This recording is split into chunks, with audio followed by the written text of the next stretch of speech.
to the Comic Binge. I am your host, Paul Herman. I will be joined shortly by Scott Rifen and Chris Carey, Vile Zero, all that fun stuff. Yeah, we have a lot of fun things planned today. We're gonna have a nice brisk episode because Scott was nice enough to get on here for us early. So I'm very, very appreciative, sir. Yeah, we're gonna talk about Andor, or hype for the whole show, Disney Plus show, and why we picked Biggs Darklighter comic books to kind of correlate with Andor to get pumped up for us. So yes, strap in, people. We've got some awesome things to talk about. So without further ado, I'm gonna let my crewmates in here. Mr. Scott Rifen, how are we doing today, sir? Absolutely marvelous. What's your story? What's my story? I don't have a story. More. You have more stories than I do. That's for sure. Well, definitely you do.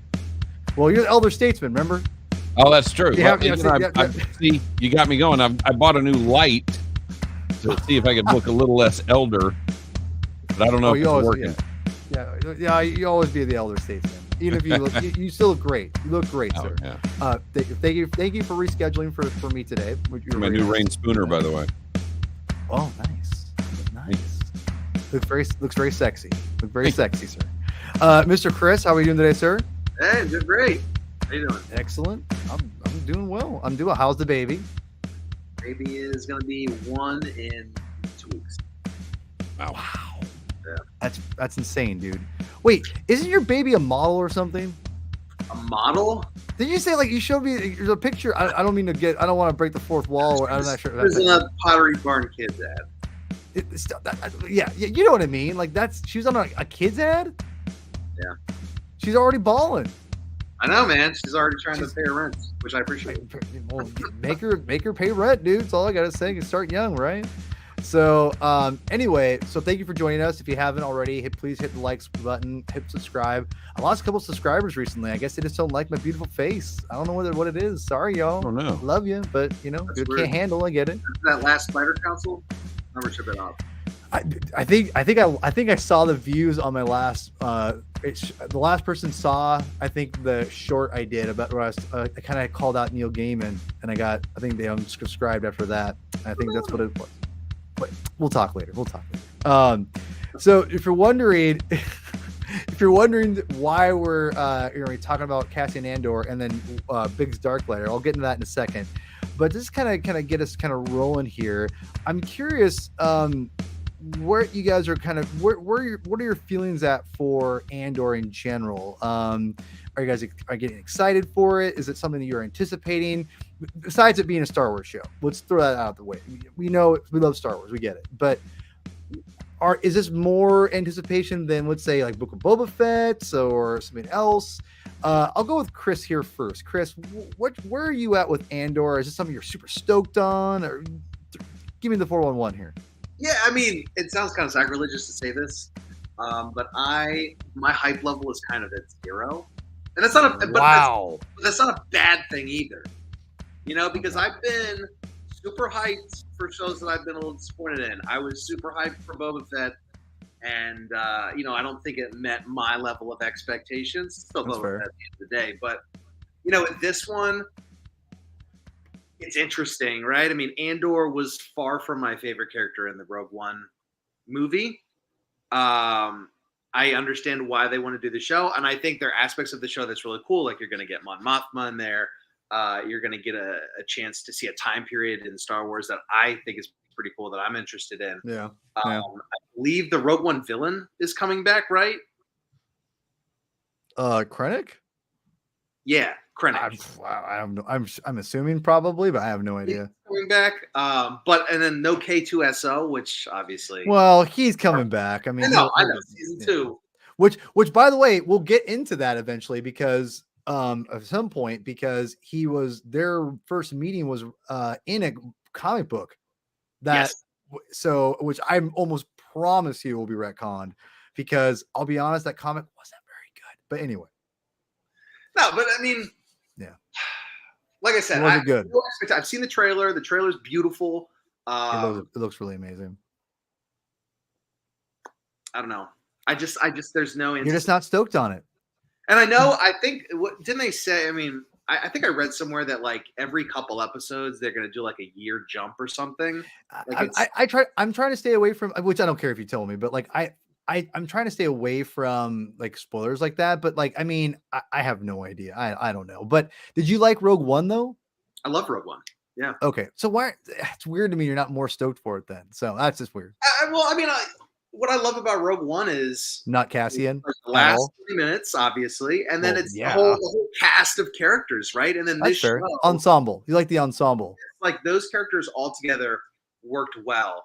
Like let's throw it out here. You like Reservoir Dogs. You would not want a Mr. Pink movie. Yeah, that's fair. That's fair. That's fair. Yeah, I mean, I think about like when I saw Rogue One in theaters, right? And it opened. I think it didn't open with it, but it was one of the first scenes. Was that scene with Andor where he's like chasing after the guy and he kills him in the alleyway, and like. For me, I remember watching it in the theater and feeling like very underwhelmed.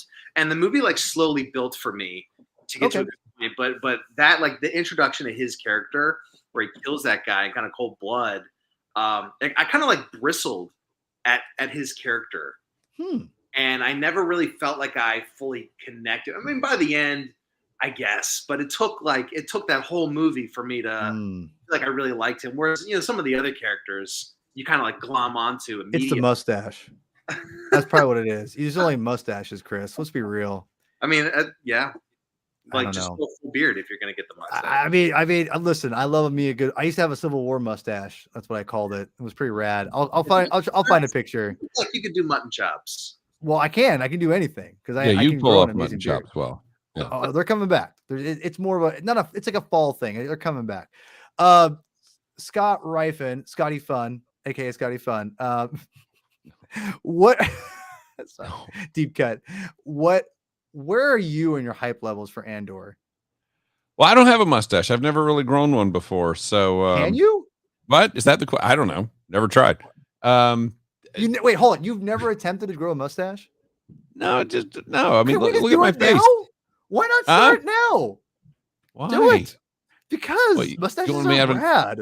An Andor stash? Is that what you want? Ooh, Andor stash or Civil War mustache. Yes. I mean, yeah, I don't know. Well, first off, my wife forbids it, so I do everything I can to stay in her good graces. That's fair. That's a good point. Okay, but Andor, please continue. Oh, that's what we're talking about.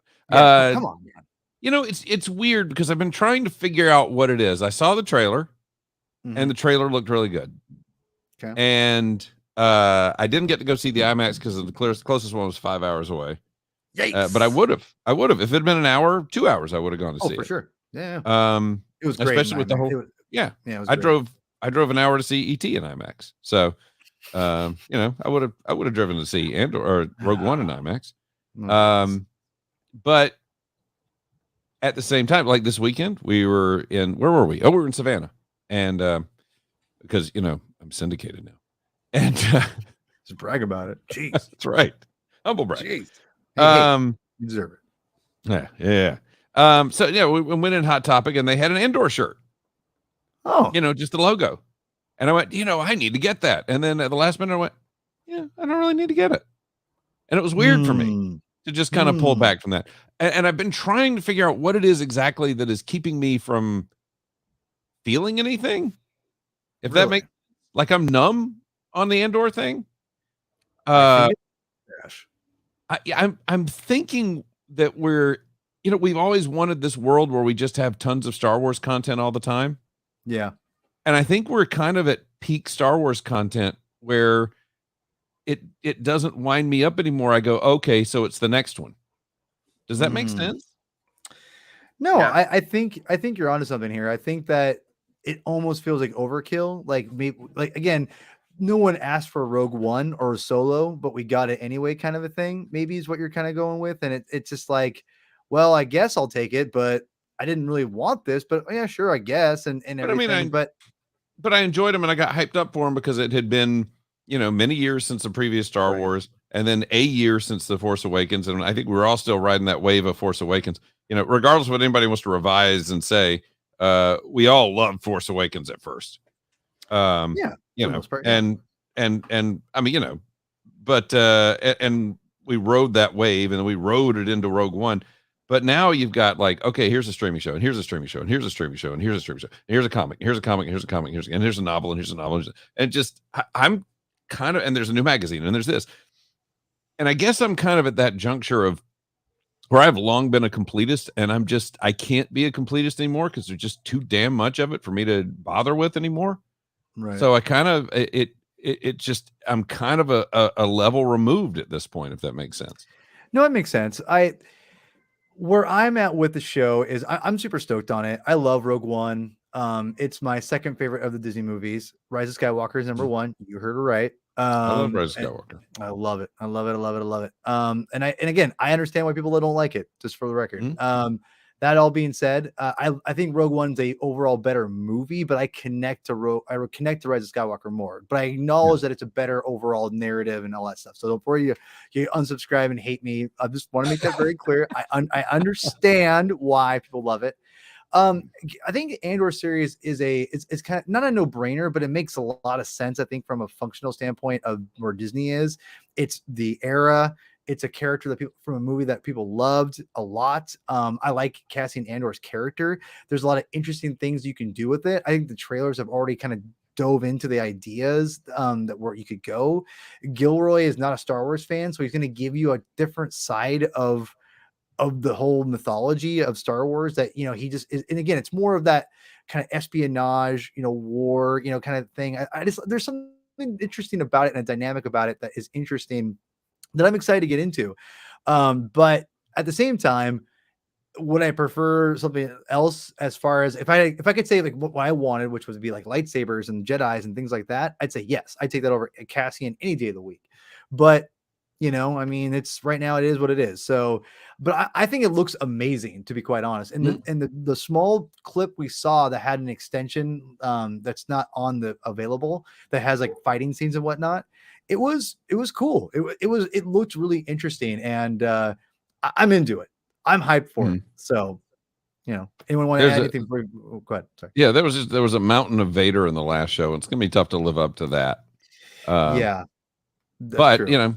I've already got my my fix of Andor because he was in the pre-show for Secrets of the Empire.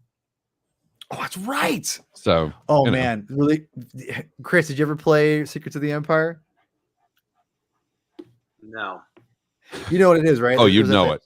Yeah, you would know. It was like you had to wear like a backpack and you were firing like blasters in virtual reality. And Cassian's the VR experience? Yeah. Yes. What am I thinking? Yeah. Oh, you did do it. Okay. Okay. Yeah. So Cassian's at the very beginning of that. So that's right. Why do you have to be so negative there? Jeez, I did that 3 times, by the way. Okay, really quick story. I almost fainted after we were done because I was so out of shape. It was when I was really, really heavy, and I almost fainted. Like afterwards, I was so hot and so dehydrated. I was like, oh God. Like I thought I was going to pass out. I was this close. And I was like, oh boy, this is not good. Another reason why I lost so much weight and tried to stay healthy after that was a big reason. I was like, this is not good. So because of Secrets of the Empire, who knew? Part of it. That was not a catalyst, but it was the beginning of the end of Unfit Paul. So, and really quick, I just want to add, for my Civil War mustache, I have a picture. I found one. How amazing is that? How amazing is that? That is my plus size days. Are you sure that's Wilford Brimley or are you? Where were you on January 6th? That's very nice of you, Rick. Where was I January 6th? I don't know. Hopefully not there. But yeah, no, that was. Oh, Scott, stop now. So let's see here. I will say though, Scott brought up a really good point. And I've been feeling it a lot the same way. And I've also been feeling it about Marvel too, where there's just so much going. Like we just had an Obi-Wan show. Yeah. And I feel like that should have been a much bigger deal. And like when it was on and when it was coming out, like, everybody who was watching it was enjoying it. But it was like, once it was over, it was like on to the next thing, right? On to the next Marvel show or the next Star Wars show. Like when the prequels were coming out, like you had one every couple of years. Like you had years where you dissected one 2-hour movie, 2.5-hour movie. you dove into the intricacies of each movie, and you almost broke down the movie like frame by frame. And with this, it's like, it's like the episode comes out and maybe you watch it once, maybe you watch it a couple times, but then then you wait a week and then the next one comes out, and then you just kind of, and then it's almost like you're just kind of going through it like it's a machine, and you're less experiencing the fullness and the rich kind of potential of the storytelling, and it's just more like, almost like a buffet, like let me just eat as much as I can. And Chris, let me tell you about this thing called the original trilogy. It was that there was these long periods of time where we had to live with just one movie. Oh, and God. The elder statesman just can't help it. He's just gotta throw it out there. No, I just wanted to say for the record, I think that those are all valid points. I think it's funny. I think Obi-Wan Kenobi should have been more hyped. I think I love it. I was just rewatching with my brother the other day, and it was rad. Like I love it. It's not perfect, but I love it so much. Like warts and all, man. Mm-hmm. I freaking love it. So, I'm with you though, Chris. Good. Yeah, I think a lot of there's a very good point there in that we did get to live with it for a while, and we got to explore it, and we got to get every single action figure of every single thing on there. We got, all of the media tie-in was just focused on that one thing, and it's literally like, here's this. All right, we're done now. There's this. Now let's clear the table, and now let's put this on there. And it is a little much for me. I'm starting to wonder if maybe this could be, people get burned out, and that might backfire on these Disney Plus in general, and then people will stop subscribing because they are burned out and they don't care about Marvel and Star Wars content. And the dumbest thing is that 6 months ago, I'm sitting here going, the best place for Star Wars right now is on Disney Plus. I love that they're doing all this stuff, and now I'm kind of like, okay, another one. We'll see. We'll see. Let's just wait. Do you think if they drop all the episodes at one time, do you think it would help? No, I'd rather not. I like talking about it. I don't like the Netflix model. So anyway, I like the cliffhanger. I like the speculation. Yeah. Let me just say, if they had dropped Mandalorian all in one shot, it would never have been what it has become. That's true. Amen. That final scene in that first episode was an absolute grabber. And then it turned into office talk back when people went to the office. Yep. And it built the show up because of the buzz that surrounded it after that first episode. Right. You don't have that if you just dump it out there. You go, oh yeah, the Baby Yoda thing, it's cute. Now what's next? Yeah. No, exactly. So it sounds like we're all kind of, for the most part, not super stoked on it. I'm the lone wolf. Well, I don't want to say that I'm not my anticipation level is very low, but I'm looking forward to it. Like, I know it's Star Wars. We're gonna watch it. Star Wars. Like, come on. Night it comes out, all 3 episodes probably. Right. Okay, but I get. Listen. Yep. I don't want viewers to think like, man, Chris and Scott just. We only have I only have 3 viewers. So let's just be real. Right. No, everyone, I love you, by the way. But no. Listen, we're when we do our next show, because it's still going to be going on, we'll reevaluate together, and we can all just talk about for a second, like we are just now. We just did, and talk about what we're doing, how we're feeling, and then go from there. We will talk about what. Go ahead, sir. I really believe I will love the show when I watch it. It's just where I am right now. That's all. That's fair. So we will get to what the next books. Yeah, you heard me. We'll be talking about. We'll get that in a minute. But let's talk about what our whole thing was about today, which was about the Biggs Darklighter arc in Star Wars Empire magazine. Which I wish I had that.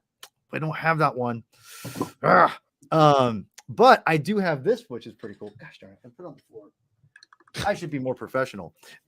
This is the Darklighter 30th anniversary Star Wars and Celebration edition. Really cool. And what's really weird about this, Scott, by the way, is it doesn't have the issue numbers in here. Yeah. Neither does this one. See, well, I think if you look at the very beginning, yes, it does. Where? Tell me where it does. No, not the hardcover. I'm looking at Chris. Yeah. It's in the very beginning. It's in the very beginning. And it doesn't give you the breakdown in the. But it tells you. But at the very beginning, it tells you in the credits section. Not the credits, but the. No, it does. Look.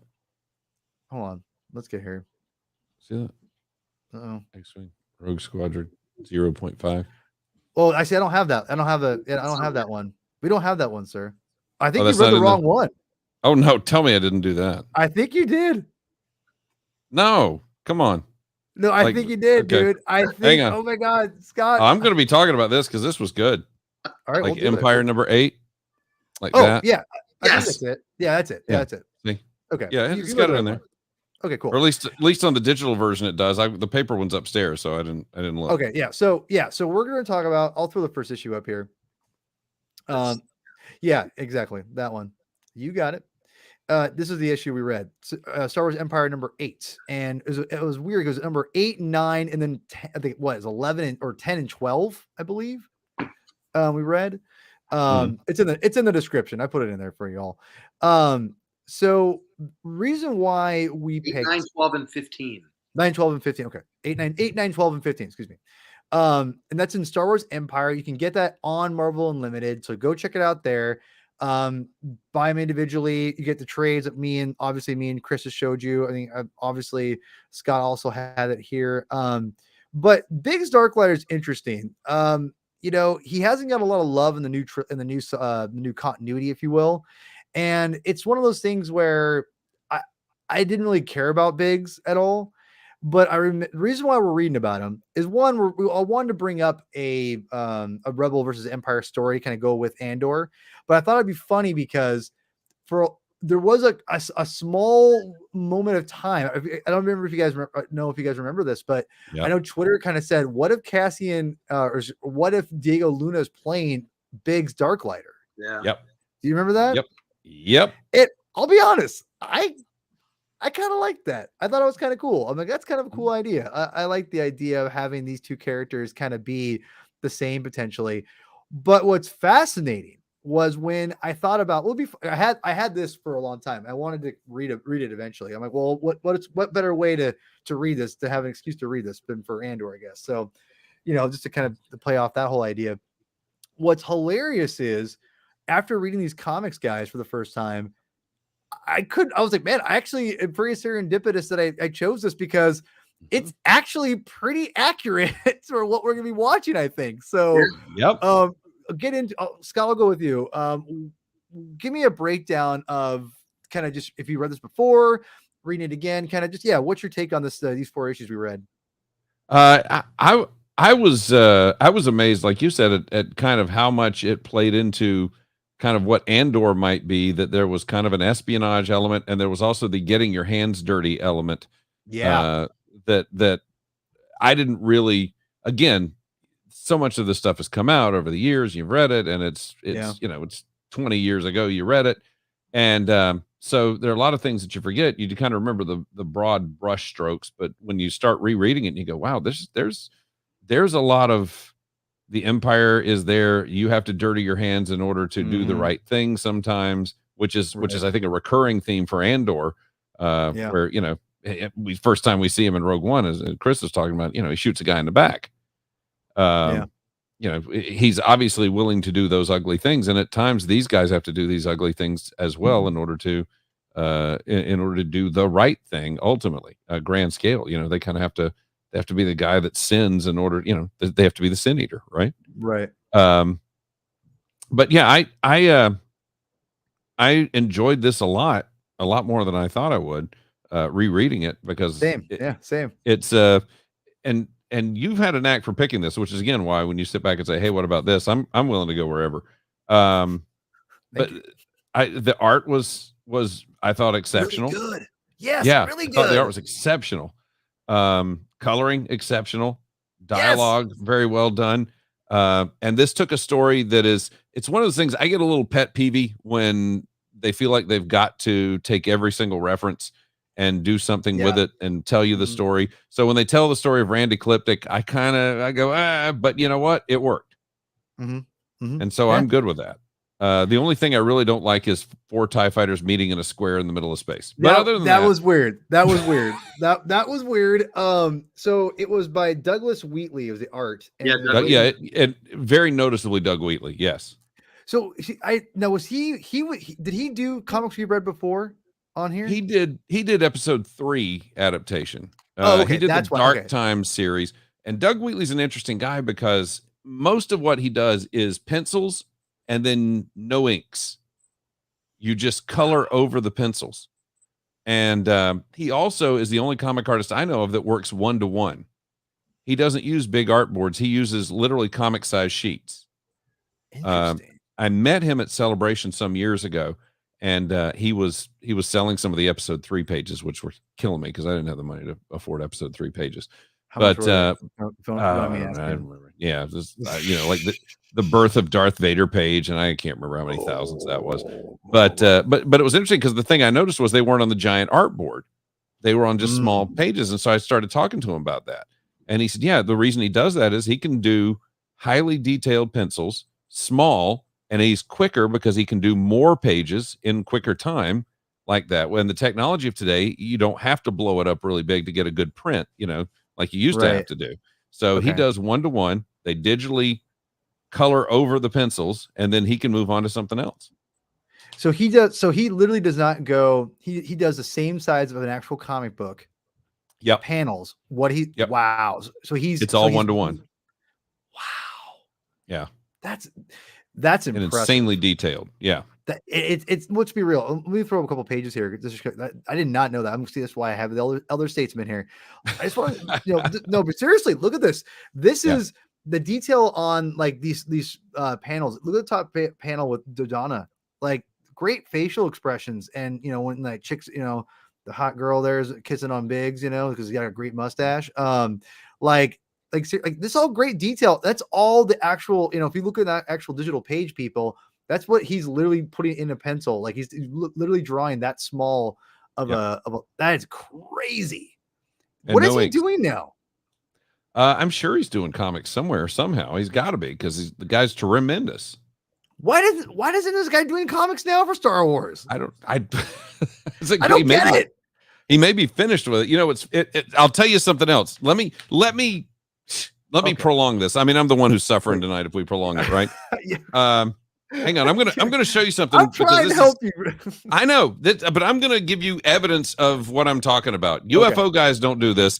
Voter fraud people don't do this. I'm gonna do this. All right, hang on a second. Hang on. Okay, Chris, you go ahead and tell me what your thoughts on this comic are. We read. I agree with Scott that the artwork is exceptional, primo. But I read this a bunch of years ago, and I remember being very meh about it. And reading it again, I'm still very meh about it. Really? Yeah, man. And so I was trying to pinpoint it. I was really thinking about it today, and I think what it comes down to is if you're like a very casual Star Wars fan, this is probably a better story. But if you are like really deep in it, it's very predictable. Like, if you followed Legends, this story is very much Han Solo's background, right? Han Solo was in the Empire and then he drops out, right? And in the new canon, you see that story pop up a bunch of times, right?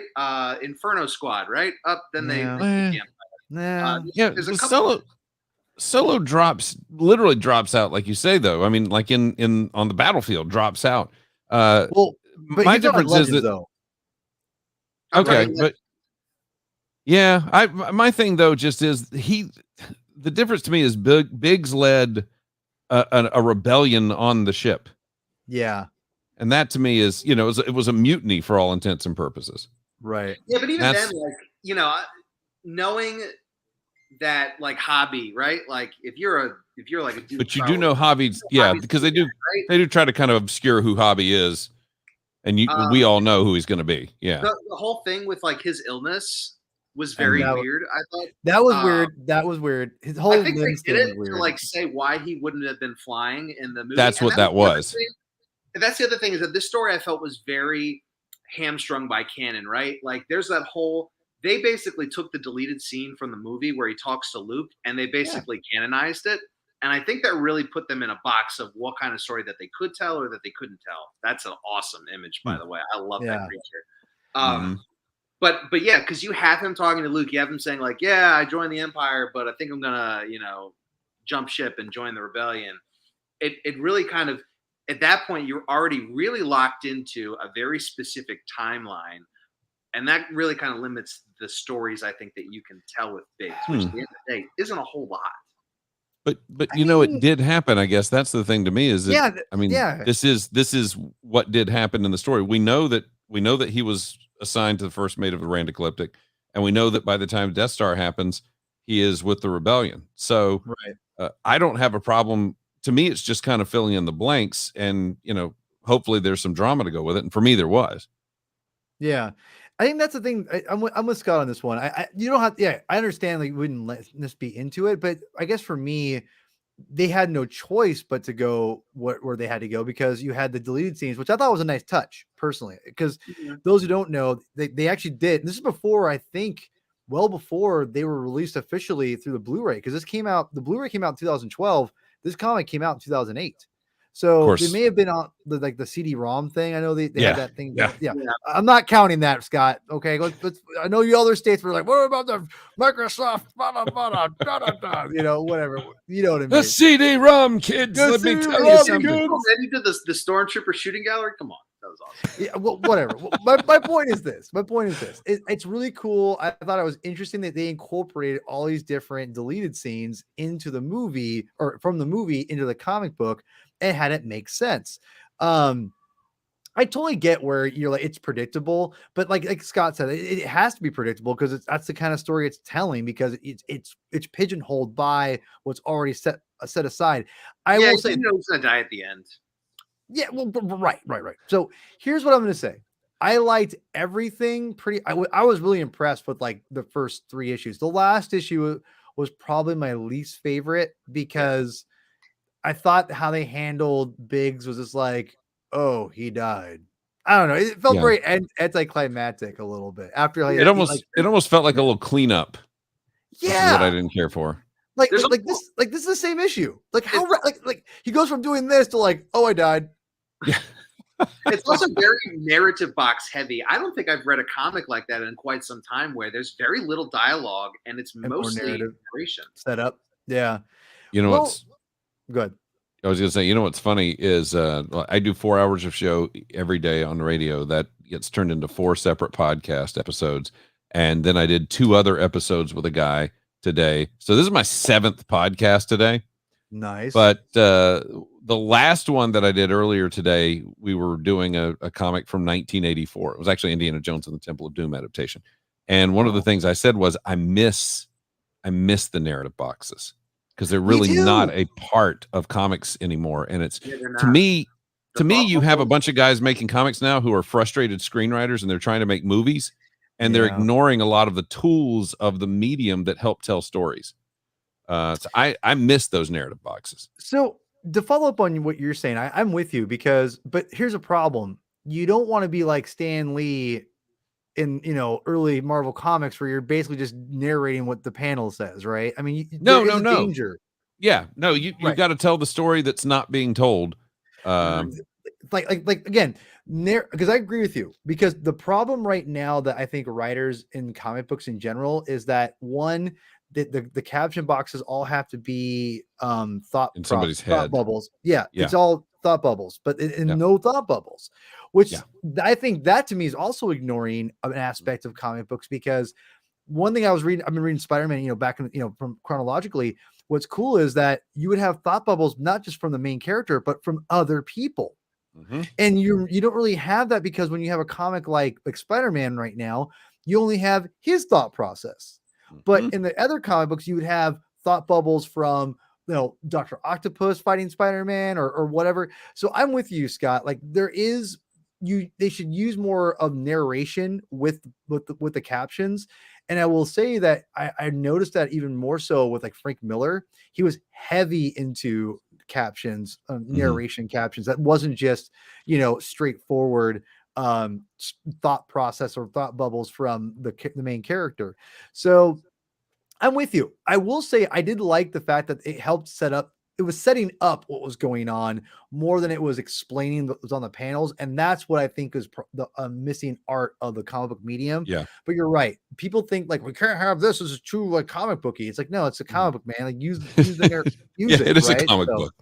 Yeah, exactly. So I'm with you. I did like that. So, so Chris, you you thought it was okay. Was there anything about it that you really liked though, from the main series besides the art? There are several. Well, one thing I thought was just funny is the editor's note that pops up every once in a while, reminding you that no, TIE fighter helmets don't actually look like this. Dramatic effect. We'd like you to see their faces. I thought that was cute, but Yes. no, I like, especially in the first really 2 issues, they really kind of. I'll give you an example. I'll show you an example because I don't think you've got it. But there's this 4 panel at the bottom here. I almost picked that. It's when the story can kind of like take its time and you can just kind of see it. I love when comics do that. I really do. Like I read that and it's literally just like this. The doors slowly closing and the holograms looking. Yeah. There's another one where the captain of the ship walks through the door and you see him and Hobby standing there saluting, and it's like 3 panels as the door slowly shuts. Right.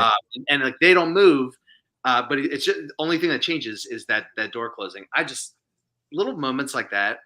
I love it. I love it. The storytelling was very impressive with the art, and I think it's really hilarious what you said earlier, Scott, about how what he does as a process. And look at this, I love stuff like this too. This is where comic books is great, where you have Luke and Biggs on. They're both. I love stuff like this where you're telling us juxtaposition. Juxtaposition. Thank you very much, smart people, more than me. I said that very well ish. So I love this stuff because this is where comic book is not necessarily film.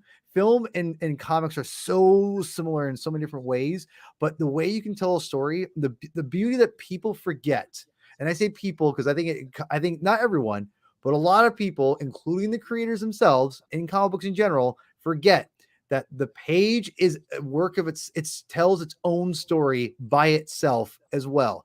And the beauty of you doing a page like this and telling a creative page, doing something creatively like this is lost on a lot of people. And I love the idea of having these 3 panels, excuse me, going down side by side together, telling it that whole different story. I love it. It's the medium of comics you can dwell on the page and you let it tell you a story, even if it's just a page story, right?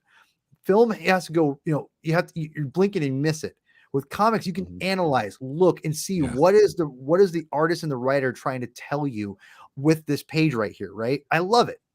Yeah. And now let me show you. Speaking of Doug Wheatley. Okay. The series where they published the original art at full size. You know what I'm talking about. I love it. I love it. This, by the way, I bought it celebration, the celebration that you and I gave each other a big hug. Oh, I need you have a big hug coming eventually.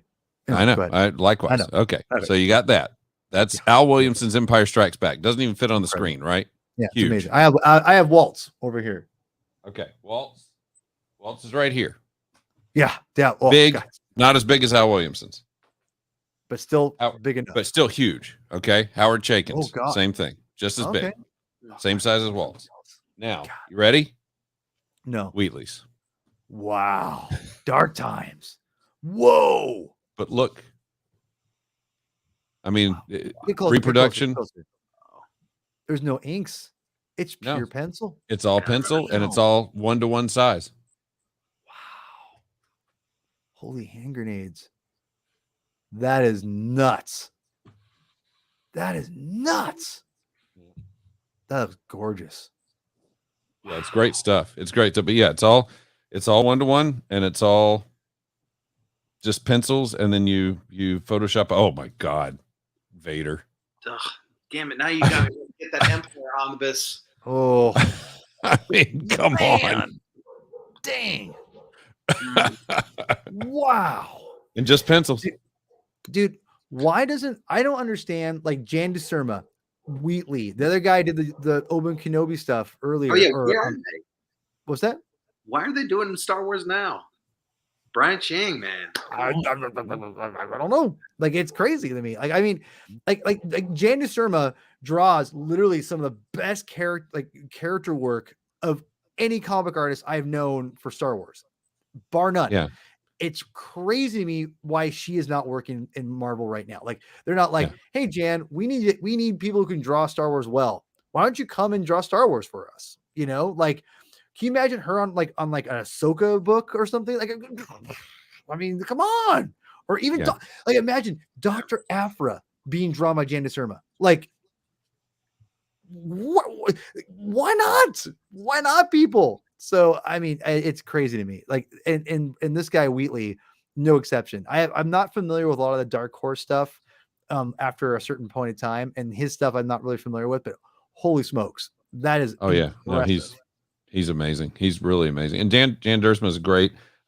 She's another one that I spent time chatting up at Celebration one year because she was just really interesting to talk to, and I always felt like kind of her style was the Dark Horse house style, if that makes sense.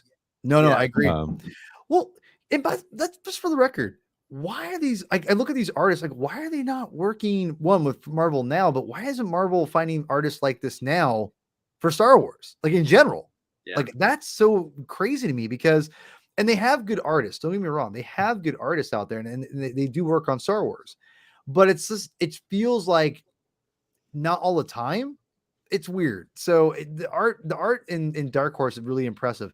It's funny because I think the writing kind of suffers more than the Marvel stuff, to be honest. That's probably what I'd say is the weakest point of Dark Horse. And before they took it back over. But yeah, I don't know. I really like this. I really like these 4 comics we read. I was really surprised how well it fits into the Andor, like, whole thing. I'm like, man, I knocked it out of the park on this one. You know, but I think the one thing I came away impressed with it's a Paul, what's his name? Chadwick? Is that his name? Let me look over here. Open the page. Is his name? Yeah, Chadwick. Paul Chadwick. He, I guess, worked on some of the Andor movies, storyboarding. Thought it was interesting. Yeah, that's what he wrote. It's in the forward for this. And I thought that was interesting. But I just came away with being like impressed with the narrative that he created for Biggs. It really fit into the deleted scenes that we get from the movies. And I feel that it was something that I wasn't expecting. I thought he'd be a little more like, oh man, I'm on a farm, I'm on Tatooine. You know, he was a lot smarter than I think that I was anticipating. And he wrote, it wasn't one of those things where he's smart. He's really smart. Like, no, he actually came across smart, and he actually came across like not just like like he just knew everything, but he made mistakes, and I like that. There was progression with the character, I felt, as far as him learning about the Empire and trying to get better with that. They also seem to integrate a lot of the radio drama stuff. Yes, those scenes were Brian Daly's scenes, but that seems to be in there where they're racing and Luke's going to thread the stone needle, and the tension with Fixer is a little more dramatic in the radio drama than it is, say, in the missing scenes in Star Wars. So I feel like that they were cognizant of that and tried to integrate that as well, and that was something I really appreciated. Yeah, I haven't really listened to the radio dramas. And was there a point where, like, which one is Cammy's boyfriend? Is it Fixer? Fixer, yeah. Did Fixer like attack Biggs? Is that no? That's in the comic, but it's not. No, I mean, Fixer's just kind of bitter to anybody who's kind of bitter towards. She's attractive. Yeah. Well, because he's the big fish in the small pond, and he doesn't want to be challenged because of that. And of course, Biggs is going to leave the pond, so that makes him bigger. That's fair. So Biggs, Fixer's threatened by that stuff. Yeah, and that's why they always step on Luke all the time, because Luke, they know Luke is potentially much greater than what they are. And again, this came out like before the deleted scenes were seen by a younger generation, Scott. So it didn't have the I know I had to do it. We didn't have the radio dramas, to analyze and everything. So I felt it was a very good representation of Biggs in general. I liked it. I was surprised how it was a brisk read, but it wasn't a brisk modern read, if that makes any sense. Meaning, I actually felt like I was reading a comic book instead of just I blinked at something for 2 minutes and I was done. Yeah, like I've learned the new comics, because I try to sometimes read when I'm on the stationary bike. It's 7.5 minutes an issue for a new comic. It takes me 7.5 minutes typically for an issue. Wow. Yeah, that's just crazy. That seems. I feel like I don't want to just put fluff in there just to like put fluff, but it feels like they could do a little more to give us a little more meat on the bone, and not from an artist standpoint, but from a narrative standpoint. So. It's decompression, and you understand that because you are going through that Spider-Man stuff and reading it. They literally, Stan Lee would tell the same story in one issue that these guys are taking 4 and 6 to tell. Mm-hmm. Yeah. I mean, I feel there's going to be like, it's funny. We're talking about manga earlier, which we'll get to in a second. But I will say that it was something that I was very much, when I read manga now, I'm amazed of how they can just do like 3 panels and they do so much in so little time. Whereas our comics, like I feel like you're getting a good meaty story. Whereas our comics today just don't feel like that all the time. Not all of them, but a lot of them. And I feel like that's maybe because some people understand the medium better than others. I don't know. Like you said, Scott, like how many of these people are just bitter screenwriters trying to make, a buck off of a comic. But I look at like or make a buck or try to make a living off making comics because they can't do it in film. I don't know. But I will say, like, I look at Jed McKay, who I feel that he threads the needle, I think, pretty well, or I should say, he toes that thin line of, letting the art do the talking, but having the narrative. I feel like his comics can read fast or not. It just kind of depends on the issue, but he makes it feel like you're reading something interesting. At least it's not just like I read 7 minutes and next issue. I feel like it makes you want to go back and reread it again sometimes and look back at, and that's the ticket for a good comic book. Well, I think a lot of comics are written to be read in a trade also, which I think wasn't always the case. But it's not always. Not at all. That issue collection. I was reading a Web of Spider-Man today with what was her name? Nectar. She's like a mutant that like feeds off of hatred, and Dr. Pym and her, like her true love's Grim Reaper. It was crazy. I'm like, I'm like Nectar, like, is amazing. A Web of 46, I think, is what it was, and it is insane. And I gotta tell you, it took me almost 15 minutes to read that comic. There was so much dialogue and so much thought bubbles, and it wasn't the best issue, no. But I can tell you, it took me twice as long to read that than a modern comic book. It was crazy. So I'm with, and that came out in the early or late 80s, early 90s. So that was not like a Stan Lee comic either. So go figure. No, if it was 36, that would have been probably 47, like 46, 47. Yeah. 47. It was late 80s. Yeah, it was still. It wasn't quite 90s because Josh Howell, I think Webb somehow was it. John Howell. Webb started maybe 83, 83, yeah, maybe 84, something like that. Something like that. Because it opened with the supposed conclusion of the black suit, black costume thing. So I see it right here, number 46, 89. You mean this comic right here? Bam! Charles Vest cover. That's pretty. I got that at Half Price Books for $1, like 10 years ago. Go figure. Then take it out of the bag and board. Shut up. Anyway, all right. We'll wrap this up here because I just want people to know, if you want like some fun, like just Rebels versus Empire stuff for Andor hype. I think the whole Empire series on Dark Horse is a pretty fun read. I haven't read all of it, but I think if you want to just kind of dip your toe into it, go ahead and read the numbers again, Chris. You had them all right out there. I was 8, 9, 12, and 15. 8, 9, 12, and 15. So it's again, you can find those on Marvel Unlimited.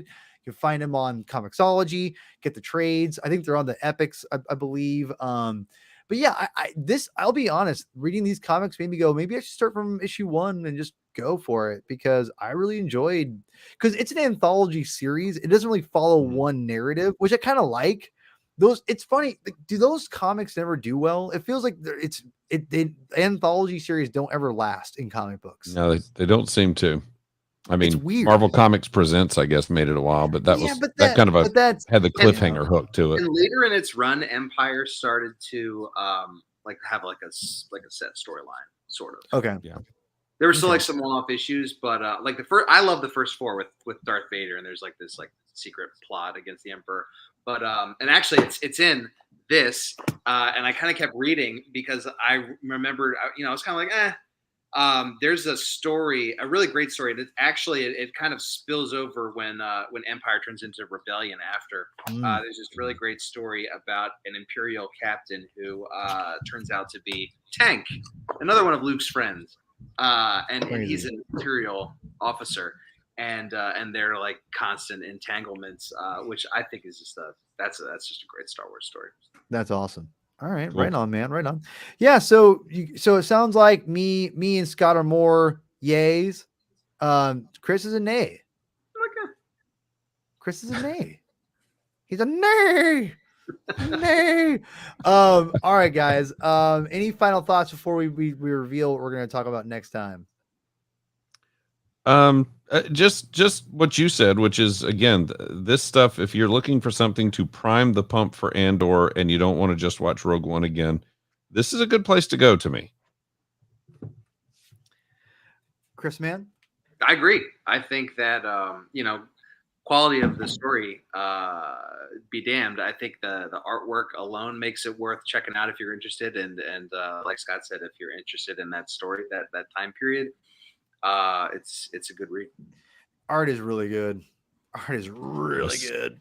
It's super good. All right. So Star Warriors, please check out those comic books. And then if you have recommendations, leave a comment, I guess, if you made it this far in the show. Hit like, subscribe, all that stuff. Trying to get to 1,000. How to get that 1,000 number? Was that Chris? Ding that bell for notifications. That's right. Smash that like button. I hate that crap. Smash the like button. Stop it. Now smash it. You guys are saying I'm not saying it. You guys are saying it. I'm not saying it. Instead of man, debasing myself for your show. I appreciate it, Chris. I appreciate that, Chris. Thank you. Thank you very much. All right. So I pretty much like hemmed and hawed before the show, and Chris and you kind of I didn't want to overrule Chris, but I decided we're gonna move Chris's suggestion to a later time because I think it's worth it. Oh wow, whoa. That was a leg. That was pretty good. We're gonna do it. We're gonna eventually do the Kanan series. But it's going to be kind of closer to, I think, Mandalorian season 3, Bad Batch, kind of towards the end of Andor. So, but for next month's episode, if we can, I'm assuming we'll get on for next month. We're going to read volumes 1, 2, and 3 of Lost Stars manga version adaptation. Now, you can get this digitally. You can get these individually. And I'll be honest, I've only read this one. Okay. But I loved this very much. I liked the book. I think it is one of the better of. It is an adaptation of a novel. I do like Claudia Gray's novel when I read it. I'm not a big novel reader, but I did enjoy that book. I think it's a better of all the ancillary material stories.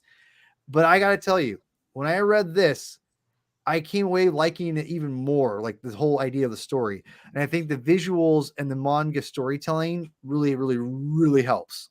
So I'm excited to read 1, 2, and 3 of Star Wars Lost Stars, Claudia Gray's manga adaptation.